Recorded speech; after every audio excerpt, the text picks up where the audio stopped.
Что это за утро? Серебряный иней на зелени луга лежит. Камыш пожелтевший над речкою синей сквозною оградой стоит. На черную далью безлюдной равнины клубится прозрачный туман, и длинные нити седой паутины опутали серый бурьян. А небо так чисто, светло, безмятежно, что вон далеко в стороне я вижу, мелькнул рыболов белоснежный и тонет теперь в вышине. Веселый, прохладой лугов освеженный, я красного солнышка жду, любуюсь на пашни, на лес обнаженный, и в сонную чащу вхожу.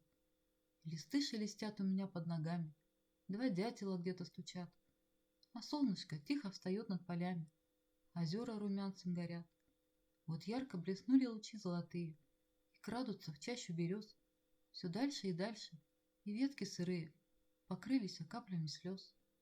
У осени поздней, порой печальной, есть чудные краски свои, как есть своя прелесть в улыбке прощальной, в последнем объятии любви.